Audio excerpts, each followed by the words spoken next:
Hey guys, Infidel1258 here. Today I want to get into some frequently asked questions. This is a series where I just go through the comments section on my channel and I just answer whatever you guys are talking about. I think this is really important because your questions, your comments are going to drive content that is going to be attached to the current kind of questions that are out there. And it's never the case that your question is only your question. There's always hundreds of people that are wondering the same thing. So let's go through the comment section together, and I'll do my best to answer the comments and questions as accurately and as honestly as possible with as much depth as is possible. But also, I'm going to send thank yous when I have an opportunity. So if you leave your IGN, I will send you a little something afterwards if I use your... Okay, so I took a quick peek at this before and it was making me smile. So I wish I almost caught the reaction from it live, but I'll just say to you, I read Team Phoenix Rising. I'm here for my daily dose of hopium. When will Gargoyle Lion be worth $10, Dwayne? I love it. I love it. First of all, I think Gargoyle Lion is a great card, and I do think it has like 50x to 100x potential, which puts it around like $1-ish, like 50 cents to $1. I think is very possible for Gargoyle Lion. And so he's not wrong in that I've got strong positive things to say. It's only a penny right now. This is a card that is both a tank and a neutral card, which means it's so broadly applicable to a variety of decks. Low mana cost means it's really functional in a lot of rule sets, like the melee from any position. There are 3 different rule sets where melee can attack from any position. And so this becomes a card that you maybe don't want as a main tank in a high mana match, but in those matches where you're going to have melee from any position, like I think there's there might be one called Equal Opportunity, one called Super Sneak, and one called Melee Mayhem. And they all involve your melee monsters being able to attack from every single position, regardless of whether the second, third, fourth position, doesn't matter. And this becomes a card that's interesting, especially at the higher levels with the Enrage, when three melee can turn into 5 because of the Enrage, and 3 speed can turn into 5. And the Void is nice in certain contexts also. Again, I think the hit points are too low for this to be a proper, reliable main tank, but this is a good card, and it's a neutral, which makes it above average. And I totally think this card is going to be 50 to 100x where it's at now. I really believe that, and that might be 4 years away. So maybe that's a lifetime to some of you. I often think people in the comment section and who seek after NFT based video games or cryptocurrency in general feel like a month is too long to wait. If that's where your heart's at, I'm going to agree with you. Like this is not for you. But I suspect he's just having fun with me, and he's just trying to tease me about my general positivity. But I mean, I will defend this game with anyone in detail because I do believe that there's something special here with these NFTs. The fact that they are limited in number, meaning there's a scarcity to them, and no more of that card will ever be printed once it's done out of circulation. And then because of the fact that so long as there's a growing player base, and I believe there will be a growing player base well into the future, that just is a perfect recipe for price appreciation. And unless there's some sort of black swan event that really sinks the game, which I don't foresee, then I really believe cards like that card will appreciate wildly. And I think 1 cent is ridiculous for a quality tank that works in a lot of different contexts. The flying allows it to be successful in the Earthquake rule set. So even right there, that's 4 different rule sets I just gave you where this card can be helpful. And I do think for 6 mana and 1 penny, that is dirt cheap, and it's definitely a buy. $10, obviously not going to happen anytime soon. I don't think that'll probably ever happen for the Gargoyle Lion. But I really, it's probably crazy enough that it would even be 50 cents. 50 cents is a 50x. If you put $1,000, you shouldn't do this. I'm not telling you to do this, but if you put $1,000 into that, what would that be? Is that like 1 million copies divided by 0.01? It's 100,000 Gargoyle Lions, and if they became 50 cents each, you're talking 50 grand. Turning $1,000 into 50 grand, yeah, 50x. So again, I'm not saying do that because then there's all kinds of concerns around if you had that many copies of one card, how are you ever going to liquidate it? Because you're going to move the market by yourself when you go in to sell 100 copies of it. So I like to have a diversified portfolio of these assets, because if you have 10 copies of this, 10 copies of this that you're willing to one day sell, you're going to find that quite easy. If you have 1,000 copies or 10,000 copies of a card, you're going to find it difficult to sell, because the market doesn't move that rapidly. There are probably look at that, 62,000 copies on the marketplace. And I don't know how many sell a day, but is it 1,000 maybe? You know, it's not 10,000. So there's all that has to be thought through when you start thinking, when you say to yourself, Pelican Mercenary might be 100x and Gargoyle Line might be 50x. I believe that. But that, on the one hand, you might then think, well, I should buy all of them that I can. Yes and no. Some of them is a great thing to have. I firmly believe what I said. But then too many of them, is how are you ever going to exit that position? And so yeah, I love it. And if I do sound like hopium sometimes, I hope you can appreciate that, because frankly, isn't there a lot of, oh man, the sky is falling? I certainly feel that there is in the world today. And with games like Splinterlands, I don't think the sky is falling. I think there's tons of reasons for criticism and critique, being conscious of the fact that there are, human beings on the design side of this stuff. Factors like the mobile app needs a lot of work. I think we need work on the new rank reward system and improvements around how the bronze pays out. Eventually ECR potions are coming, and that's going to be a whole nuanced subject that's probably ripe for economic difficulty. It could spark concern around how the economy works.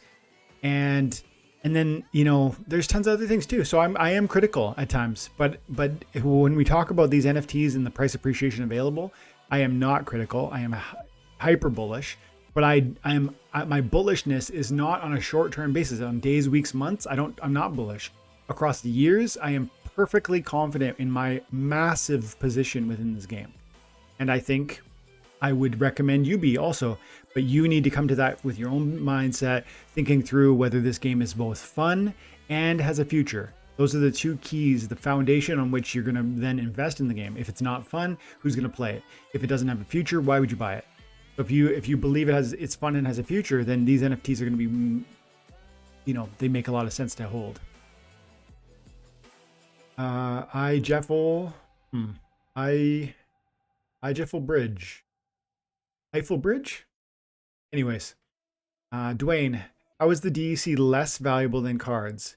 You can just buy a lot of cards with the DEC drop, so you will end up with way more cards than bronze rewards. So, hang on, DEC peg and kit. How is DEC less valuable than cards? You can just buy a lot of cards with the DEC drop. Yes, I agree with that part. So you will end up with way more cards than with bronze. Okay, I got it now. So he's speaking to, I've talked about how at bronze you have access to hundreds of loot chests per day, and at not per day, you probably 20 or 30 per day is very possible. In fact, I've had 20 every single day or more for two different accounts, and then 150 a season is possible, which means you're going to get like 400 chests per season per account. And he's saying, and I said in that 33% of those is going to be cards. That's amazing. That's a huge opportunity. And he's saying, well, look, you're going to get DEC with the champion chest. If you play at a higher level, you get more DEC because the multipliers are higher. That's true. And so he's saying, well, why don't you just play for fewer chests at a higher level, get the DEC, and then use that to buy cards? I don't really get the question, because it's almost saying, it's like saying, to give an analogy, it's like I'm saying I really like Chinese food, and you're like, Dwayne, burgers are amazing, and then you're like, why not just eat a burger? Because I like Chinese food. And I'm saying bronze is amazing. There's a huge opportunity there, and I think it's a unique opportunity for players who are particularly just getting started, that isn't available in what you're talking about. Like you're saying, aren't the champion rewards so awesome? Sure, I've said they are.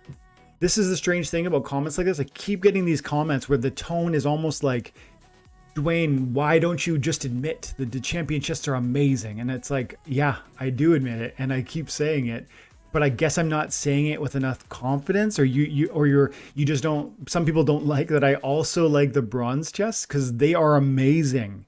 They are way more amazing in proportion to what you have to invest.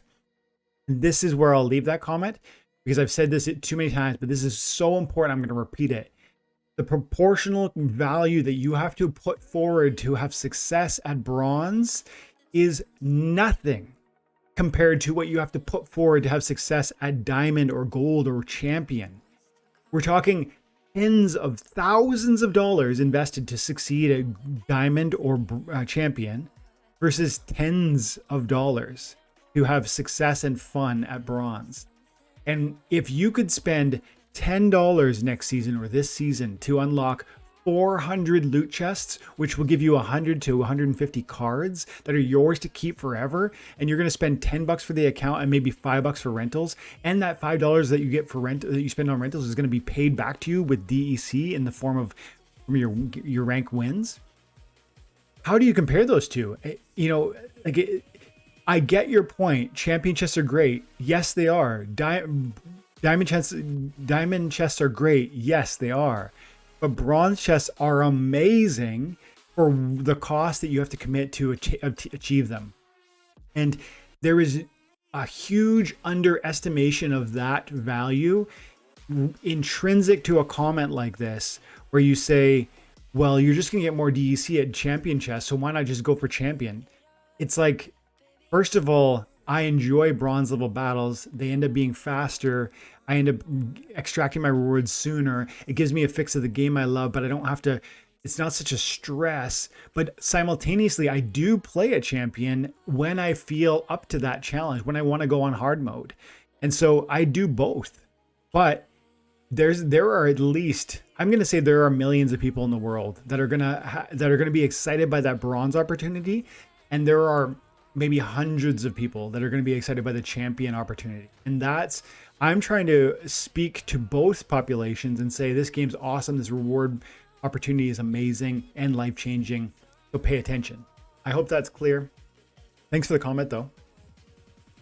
Mike Knight says 4,000 DEC equal to 1 chaos pack. Where does it have to fall to be advantageous to where does it have to fall to be advantageous for one to use for airdrop points or packs? I don't understand the second part of the question. Where does DEC have to fall? What the price point does it have to reach for it to be advantageous for one, like me or you, to use for airdrop points or packs? Oh, okay, I think I'm understanding. So he's like, I've got DEC. How do I know when to use it on my buying packs and when to sit and enjoy the airdrop points? Okay, I think that's what it must mean. So the thing is, you can do both. That's the cool thing about this moment. Chaos, a DEC Peg and Chaos Legion need to know. The thing is, you can do both. If you're holding DEC, which I am right now, I've got 600,000 DEC, and I'm just getting airdrop points every single day for that in the form of free SPS, right? Like it's getting, every day I'm getting a certain amount of points, 1 point per DEC, and like you can go over to Splinter cards, you can go to the tools, and you can go to SPS airdrop calculator, and you can see how much that would equate to. But 630,000, calculate, that is giving me 41 SPS every day. And that's going to equate to, over the rest of the airdrop, $97 US. So just sitting on this DEC is going to give me almost $100 between now and the end of the airdrop, which is 40 days away, 42 days away. And so $100 for free, and that's assuming SPS doesn't go up in price, which I think in the long term it will. And I then get to spend the DEC. So at the end of the airdrop, I could come in and I can go to the shop window and I can use it to buy the packs. And they've sold about 10 or 15,000 packs a day for the last few days. So this isn't even really ticking up in a meaningful way yet. So I feel confident that I can wait until the end of the airdrop and then dump DEC into this thing and get additional packs.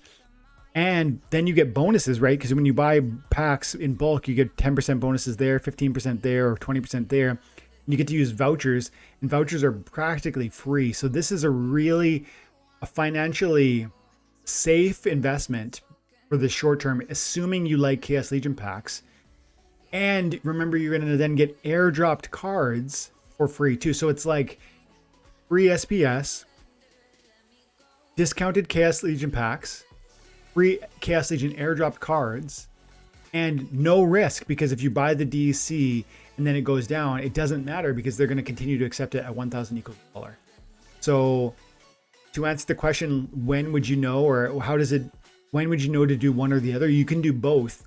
And where does it have to fall, the price, to be kind of maximally advantageous? I would say that's going to depend on your particular financial situation. But I say to you, if the DEC market is below 0.001, that is peg. That's what the price Splinterlands is going to accept them for.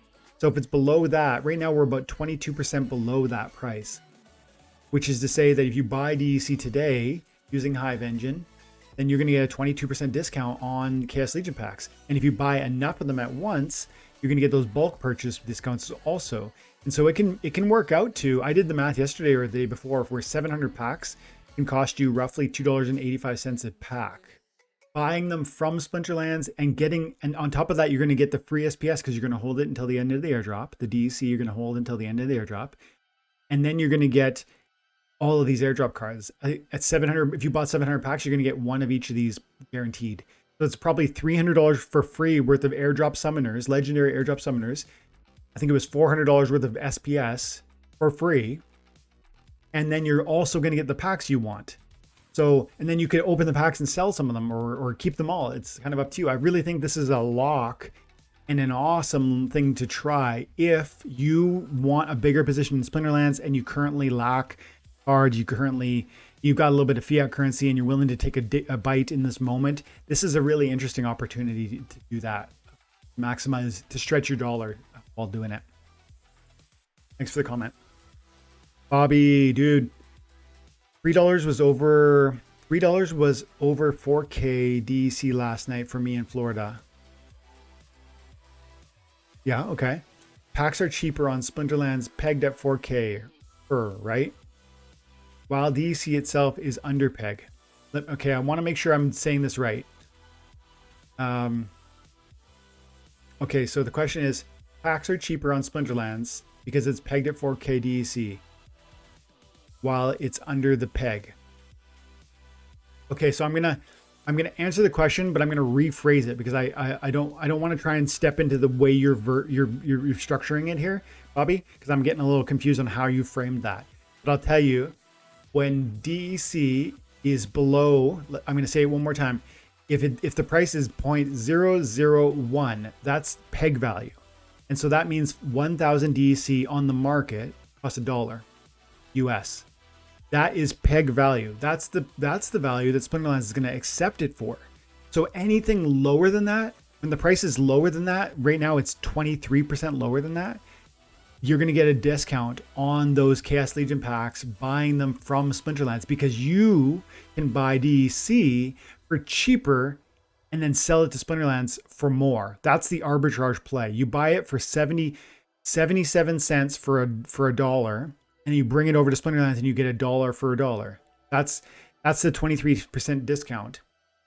So packs are cheaper on Splinterlands when DEC is available in the marketplace for less than 1,000 equals $1. So I think that answers your question, and thank you for the comment as always. David responded too. He said, sure, but the average value of pack contents is below $3 right now. So just over $2 to buy an unopened pack on Hive. So you can go in here and you can look at what Chaos packs are going for $221. And the reply is saying, why would you spend $3 on packs from Splinterlands when you could come into Hive Engine and get a pack for $2.21? The first thing is, these packs are not going to get any airdropped cards. The second thing is, these packs are not going to get a bulk buy discount. The third thing is, if you do what I'm telling you to do with respect to DEC, buying it on Hive Engine and then sitting on the DEC until the end of the airdrop, the SPS airdrop, I mean, you're going to then access cheap DEC now. You're going to have airdrop SPS for free. You're going to get the packs that you want at the end anyways. And so look, the math I figured out is you're talking about, can't show it all to you. I just maybe point you to a video I did. It's DEC looks appetizing. In this video, I talk in detail about how this could work for you. But suffice it to say, it was like $2.85. Come on. It was like $2.85 per pack when I did all the bulk buy discounts and I used vouchers and so on. So $2.85 per pack. And I said, what if you bought 700 packs? You would get $795 because of the vouchers. So $795 for $2,265. You can get 795 packs, $2,265. But look, 795 packs times $4 is $31.80. So the regular price is this, and you're getting it for $285, $795.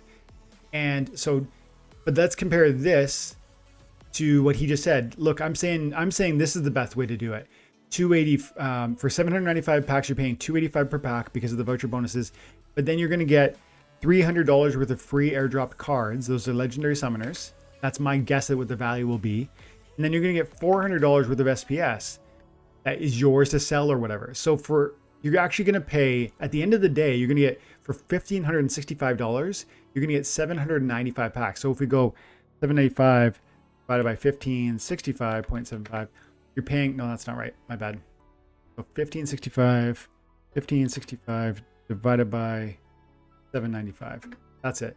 You're actually, at the end of the day, because of the airdropped cards, because of the free SPS that you're getting through this process, this arbitrage play, and because of the discounts from using the arbitrage on DEC, and because of the discounts from bulk buys, you're going to be getting a pack of Chaos Legion for $1.96. This is better than buying them on Hive Engine. But the difference is you need to buy, in my method, you need to buy 700 packs. Maybe that's too much money for you. If it is, then maybe you do. If you just want 5 or 10 packs, yeah, this is probably your play. But if you have a few grand that you want to put into Splinterlands and you really do believe in the project, doing the DEC play and taking advantage of the free SPS and taking advantage of the airdrops that are coming, and these have guaranteed drop rates that you can promise yourself you're going to get them. And they're going to be worth, $50 each. 1, 2, 3, 4, 5, 6 times 50 is $300. That's a total guess, but that's my guess. That's why I said $300 for cards, $400 for SPS.